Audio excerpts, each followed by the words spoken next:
So now that we've got the shell window up and running, hopefully you've got an opportunity to jump in there and just bang out a few lines of code, create a variable, create a list, whatever, the things that we've done all through the command prompt window earlier. So once you get a feel for that, I'm going to introduce you to the second part of this shell environment. Now remember, the shell window, it runs your code. You type it in, hit your enter key, and it runs it. You get an error in there, and you get your error, and you got to retype the code and fix the error and hit your enter key again, and so on.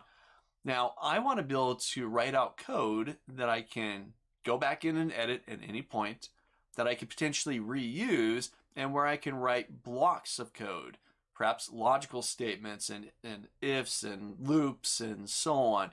Larger blocks rather than these little single lines of code that we've been writing up to this point. Now the shell window, once again, it's great. It's going to serve its purpose. We're going to continue to use it. But I'm going to take you into the internal development environment or the idle environment where we can create Python files. Inside a shell, I'm going to go to the File menu, and I'm just going to create a new file. Now this is going to open up another window. It looks very similar to the shell environment, but you can see up above, it doesn't say shell. It's just an untitled document.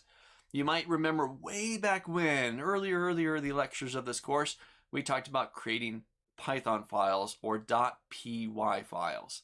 That's essentially what we're going to do here. Then we'll be able to execute or run the module, run the Python file, and it will execute back inside of the shell interface. So I'm going to get my windows stacked so we're side by side each other here. We'll get my Python window there. We'll get the other window here. That's great. You can move them side by side. I like to use the windows and the arrow keys on my keyboard. Just get them side by side on my monitor there. So now I can come into the untitled document at this point. I'm going to go ahead and save it just right off the bat. And I'll give it a name. Let's just call it demo01.py. It's going to be a Python file. So I'll save that. And I'm going to drop in some code. So I'll say A equals 10. I'm going to hit my enter key. B equals 5. And let's just print out to the screen. We'll say print A plus B. And that's all I'm going to do. So I'm going to go ahead and run this now.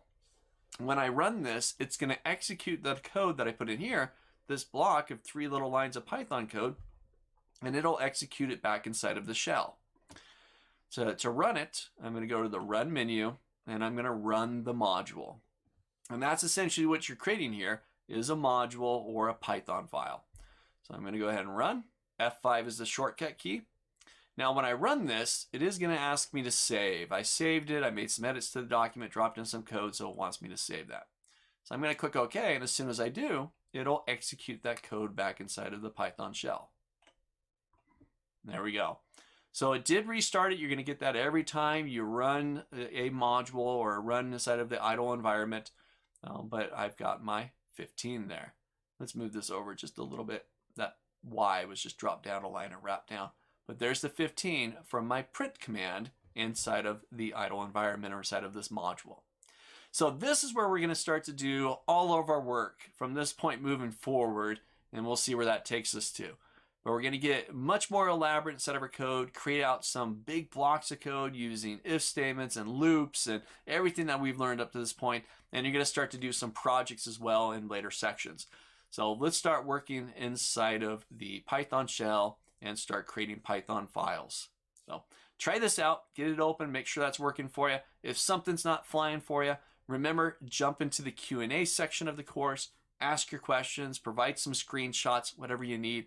I'm going to be right there to help you out. So try this one out.